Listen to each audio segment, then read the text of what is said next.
Walk like a man, even though you walk alone. Why court approval once the road is known? Let come who will, but if they all turn home, the goal still awaits you. Go on alone.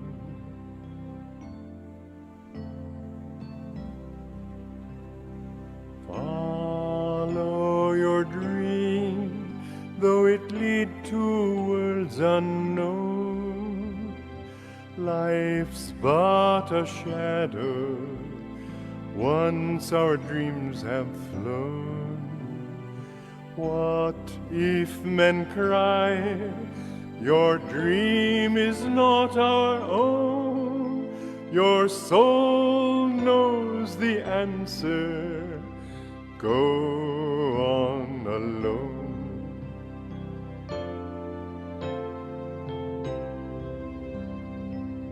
Give life your heart, bless everything that's grown. Fear not the loving, all this world's your own. Make rich the soil, but once the seed is sown, seek freedom, don't linger. Go on alone.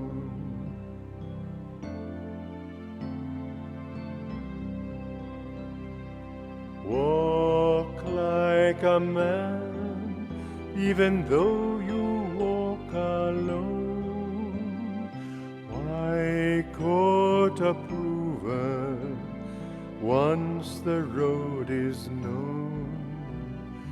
Let come who will, but if they all turn home, the goal still awaits you. Go on alone. Go on alone. Go on alone.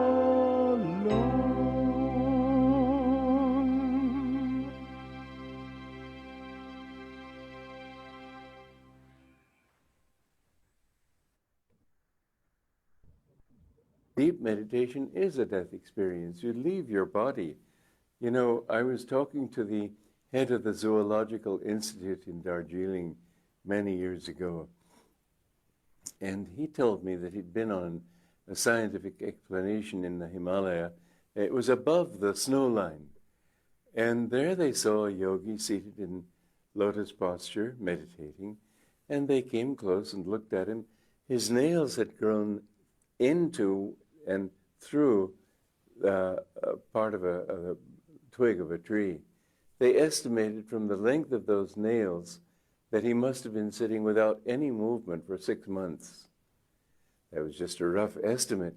But if he had moved at all, the nails are very brittle, he'd have just snapped them off. Now people may think, well, what's the use of sitting there like a zombie? What do you do in 6 months? The fact is you leave your body and you roam through the infinite.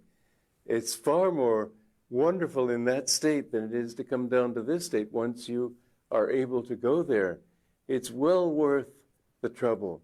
There is no one who has been able to reach that point and has said it's a waste of time.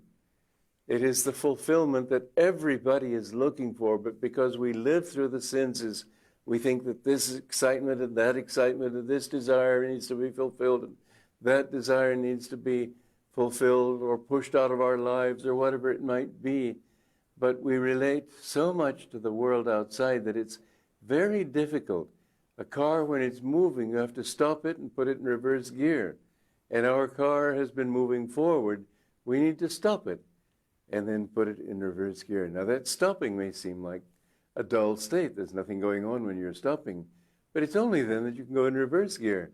The energy has been going outward. You've got to relax it. You've got to calm it. And then you can begin to go in reverse gear withdraw the energy from the senses, withdraw it from the body. But once you are out of that need to move outward, there's plenty of movement going on in the infinite, but you become part of that infinite movement and you don't need a physical body. So don't think that that yogi who sat there for 6 months was a zombie. He was simply enjoying a blissful state. And it's not so easy to come out of that state when you're in it because it is so pleasurable. You know, the thought of God is only difficult because you're thinking of other things, because habit brings you in another direction. But if you can understand that, well, if you can just practice it, I'm not dogmatizing you. I say, give it a try. Go to some quiet place for a while. I've told you first, yes, I'm bargaining with you, meditate even 5 minutes. 15 minutes is better, half an hour is better. 1 hour and a half is a good basic meditation program for every true, sincere meditator to do every day. But you know, at least once a year, if you could go away for a week and not think of anything, not have any other duty, but really apply your mind strongly to the practice of japa, of talking to God in your mind, and take walks when you need to walk, and certainly you need to keep your body fit. And while you're walking, then try to feel His energy walking through you. Isn't that a beautiful talk by Swamiji? I'd like to start with a fun story from one of the recent blogs of Jyotishji on sadhana.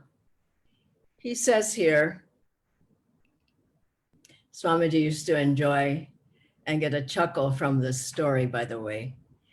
There was a devotee who never missed his 3-hour morning meditation. This, of course, vexed the devil, who decided he had to take action. He told his assistant devil, tomorrow morning, make sure that man oversleeps so he doesn't have time to meditate. After having carried out this scheme, the assistant asked the devil if he wanted him to do the same thing the following morning. No, the devil said with a sigh, tomorrow, make sure to wake him up on time so that he can do his usual meditation. But why? The other asked. The devil replied, normally, after meditation, that man just goes about his business. But today, he spent the whole day thinking about God and apologizing to Him.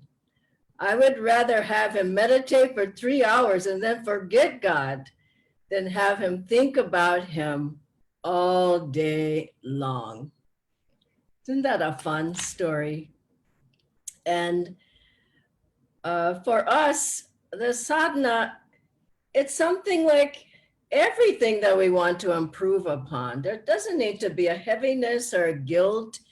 If you want to improve on playing a musical instrument, if you want to improve on your sports activities, if you want to improve on your diet or various things, it takes time and it takes effort and it takes focus. So sadhana is the same, that we can't think that overnight we're going to be meditating long hours. It takes years of dedicated practice, and you increase by steps. You take more and more steps to increasing that sadhana.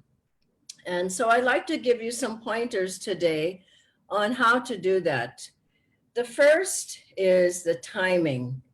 Now, make sure, like in this humorous story, make sure that you get up at a certain time, set your timer, set your alarm, and the night before, don't stay up so late, or it depends. Some people meditate more in the night, some people meditate better in the morning, some people better in the night. But if you're planning to get up in the morning, cut your night off at a certain point. And heavy foods will keep you sleeping long in the morning. Sweets will keep you sleeping long in the morning. A lot of social media is going to keep you sleeping. TV will keep you, they'll all keep you sleeping long in the morning because your nervous system is agitated or you're still digesting the food from the dinner. So they say, in fact, to cut off your devices an hour before you go to sleep. So you want to get a good night's sleep so that you can wake up fresh and you can actually wake up on time. Set an alarm clock if you have a hard time getting up. Some people need it, some people don't. I love Swamiji's advice of put your alarm clock on the other side of the room if you have a hard time getting up, so that you have to get up and go over and get that clock and turn it off.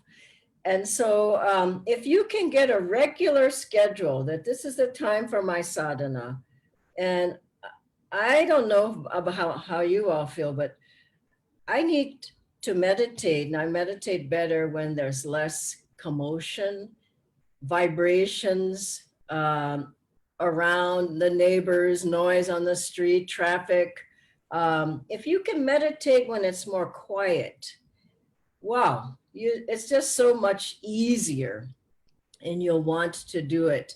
So get up early. I remember if you're in early morning or nighttime, either way is fine. I remember one lady who, when I first started with Ananda, I lived at the meditation retreat. And I lived in a little, after the tent experience, which I won't go into today, I lived in just a little cabin with one other lady. And we had bunk beds. She was on one, I was on the other. And every morning they would ring a gong or big bell in the mornings at the meditation retreat at Ananda Village in California. And I think it was 5 o'clock or it was some hour. I never got up at that hour. And they would ring that. And I got myself up, but this other girl, every day she had this affirmation. I hope you don't have this affirmation. I hate getting up. So she said every day, I hate getting up. Don't you hate getting up? And I just didn't want to hear her. But don't have that affirmation in the morning. Just get up. Master said, even in the bed, energize, not the whole practice of 39 exercises, but do the one, tense your whole body, relax, inhale. I do it every day because I just feel better when I get up in the morning. He said you can march in place alongside the bed if you can't, if you're still not quite awake. And then once you're awake, you're awake. It's just not a big deal. So lift your energy from the subconscious up to the conscious, and then in meditation up to super consciousness. The next point is how to improve your sadhana. Get help. Pray to the gurus that they help you. I know a man who just did Kriya so badly. I never heard anybody before or since then who did it so poorly. And he was very mental and very methodical, and this has to be this way. And he certainly wasn't taught that way.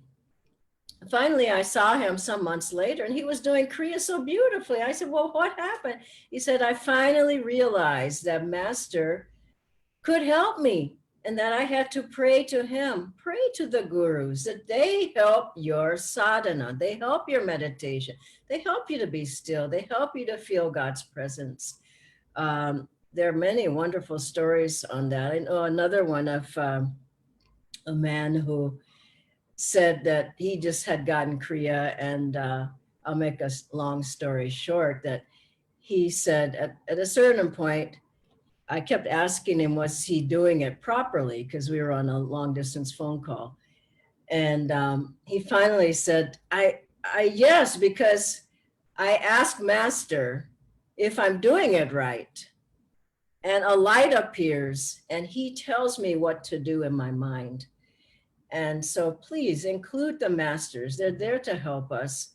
And that is a wonderful way to improve on your sadhana. Talk to Babaji, Lahiri Mahasaya. I remember one time Swamiji told us to think of each master individually. You can take one for a whole week and meditate with Lahiri Mahashaya. The next week, meditate with Babaji, or take a whole month, but draw the presence of the masters into your sadhana.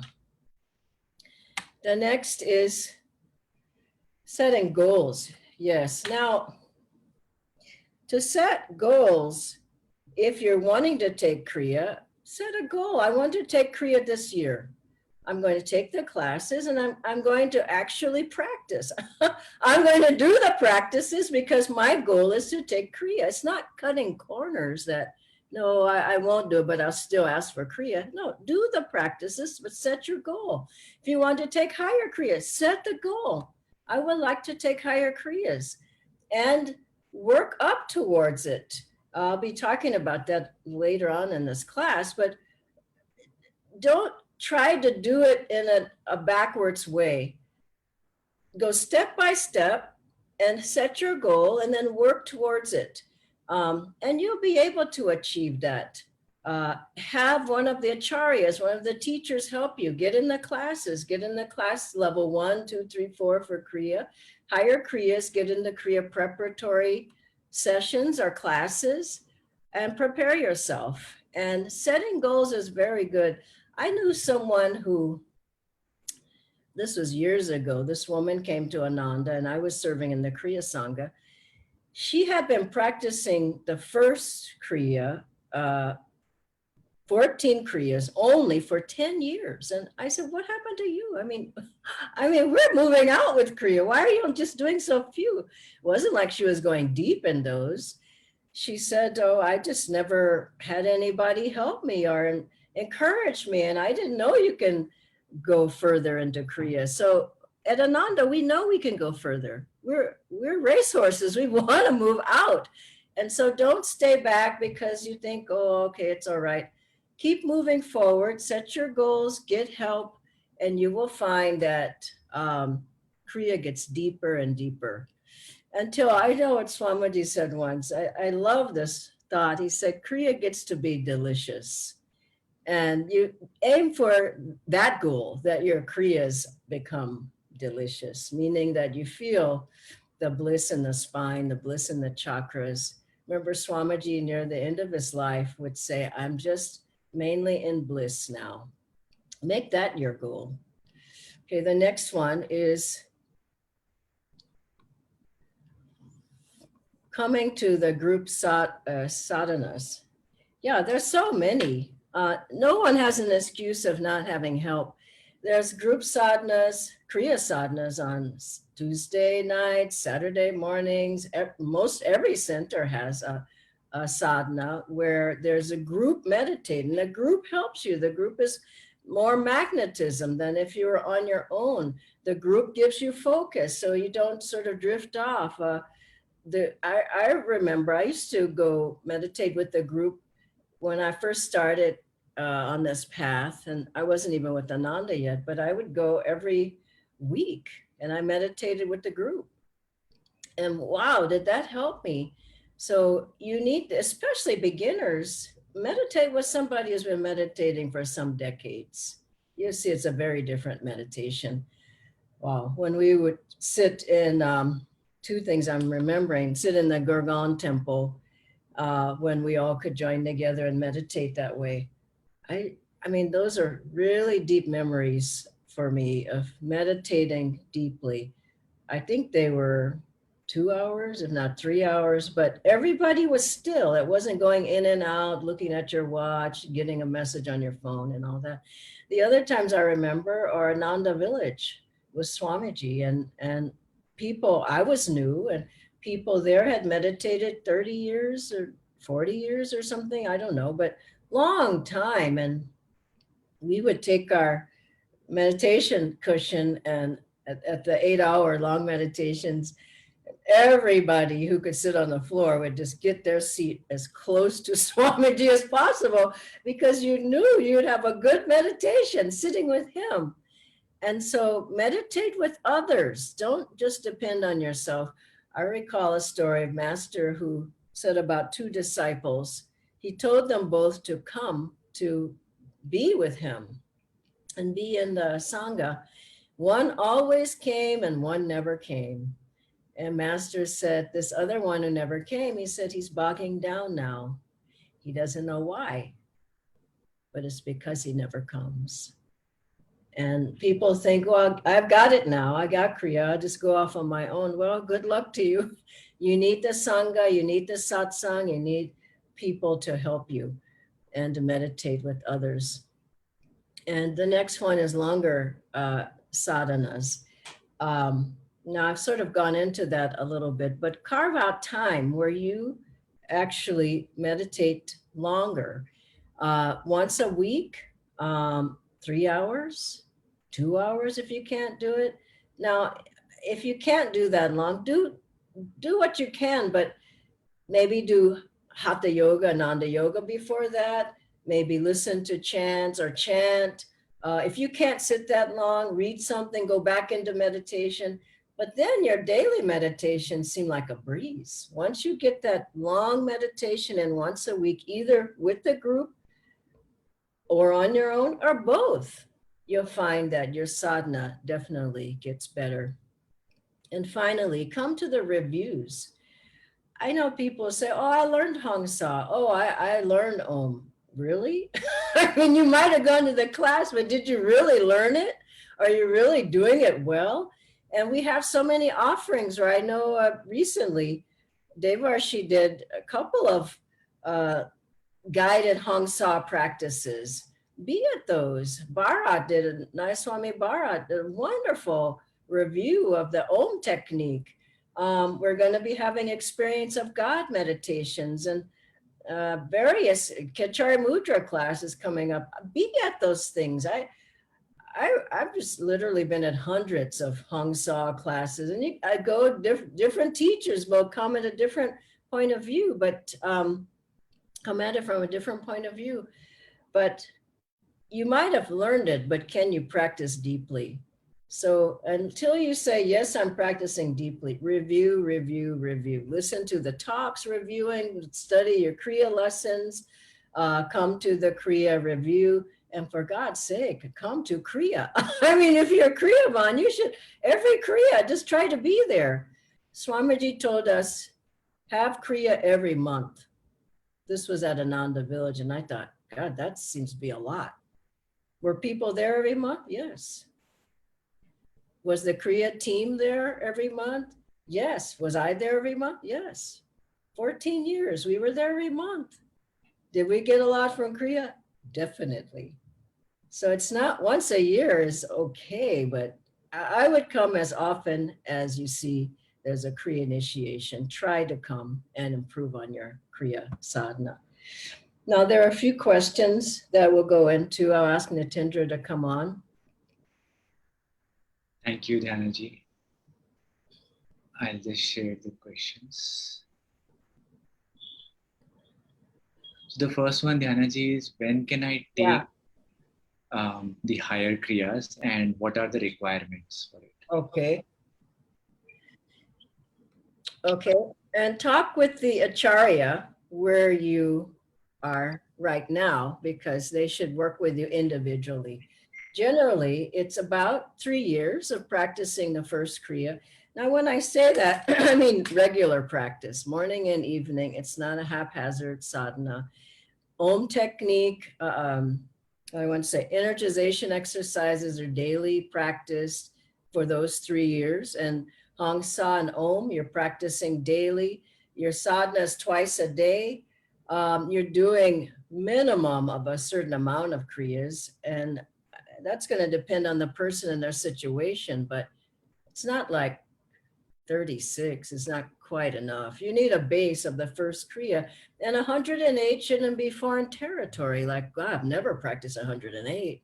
What is that number? I mean, it should be that you've been doing longer meditations and you feel solid. The other thing is you feel energetically ready. It's not, oh, I'm having a hard time, so I want to take the higher kriyas. It's like, I feel strong in my sadhana. I feel I can add more energetically. it's not even so much time, but it's energy, yes. Dedication, yes. Commitment. And that you want to do it now in your life. Taking higher kriyas is not a light step. And for most people that I've seen the applications for, I would say at least 50%, if not 60, need more time. They need time to improve their sadhana. So first thing to taking higher kriyas is improve the sadhana, improve the kriya that you have, improve your hangsa, energization, and om. Thank you, Dhyanaji. The next question is, sometimes my sadhana goes great for periods of time, and then it's not so good for a while. It goes up and down. So how can I keep it steady? Achha. That depends on so many factors, doesn't it? Depends on the karma you're working with at the time. It depends on your attitudes. It depends on difficulties maybe in your life, karmic bombs exploding around you. It can even depend on the weather. You know, if it's so hot, I remember in these past days in Delhi, I was just so hot. It was hard to meditate well. So don't expect everything's going to just go right up to the heavens and you'll be going with it. It's up and down. At least you know you're heading in the right direction. It may be up and down, but it's heading up. And so just do your best and give it to God. I think the biggest part about the sadhana, improving the sadhana, commit yourself to the practice that Guruji's given you and commit yourself to him. Let him be the guru. Don't say, I'm not meditating. What about me? He's the one who's really meditating anyway. So do your best and give it to God. Thank you, Dhyanaji. We have two more questions. Okay. The first is, I can't really do long meditations on my own or in a group as I am a new Kriyavan. I end up just sitting there and not meditating. Yeah. Any suggestions on what I can do? Yeah, don't fall asleep. and challenge yourself. You can sit longer than 5, 10, half hour, 10 minutes, half hour. You can do it. But I have near me, and you want to do the same, musical instruments. I have the harmonium there, or the tanpura. I have 2 or 3 books that I can, get inspiration from. This is if I'm in a long meditation. Om board, of course, and you've got your big toolkit of all your techniques, and you can keep pulling those out. Navi Kriya and tensing and relaxing at the chakras, and Om at the chakras at the harmonium. I mean, there's so many things not to get bored. So I would realize what you have that with you. And as you feel the energy dipping, then pull out one of those tools, or also have a speaker there and play some chants or Swamiji's music to have a bridge into the next phase of your meditation. But sometimes you have to put out the will and energy, but you can't overdo it. It's between will and relaxation. But if you never do it, you never will. Thank you, Dhyanaji. Finally, the last question is, I guess the goal of improving sadhana is to be able to go deeper in meditation. But does everyone go deeper in meditation? I seem to get more from serving than meditation. I feel pretty restless. So will I be able to go deep? I don't know. I mean, how do I know if you're going to go deep? But I know, as you say, some people serve better, serve easier than they meditate. Some people meditate easier than they can serve, but both are equally important. But I know one person who couldn't meditate well, and they said to Master, I can serve, but I'm just not getting anywhere with meditation. Master said, serve, then I'll meditate for you. So there's another thing, to get the guru to help you to meditate. Do your best in whatever you feel you can. If you really, I'll tell you this, sometimes when I've been serving a lot and doing a major project, and I get home and I feel like, oh God, and now I'm just exhausted. And I start to meditate and boom, meditation's wonderful. And I go, now, how is that? And you realize who's really meditating. You think that you're doing it all. But I feel like those times when you're really serving, putting everything out, Master says, yay, now you're open enough so I can bless you. So don't put it in such mental terms. Just, I say, be happy in your meditations. Be as joyful as you can. Do your best and give the rest to God. If you go deep, I don't know. And I remember I used to be, I'll close with this, so worried. Am my Kundalini's ever going to rise? And is the chakras ever going to open? Am I going to shoot through the spiritual eye? And I just thought after a while, that's ridiculous. How can I ever do that on my own? I never can.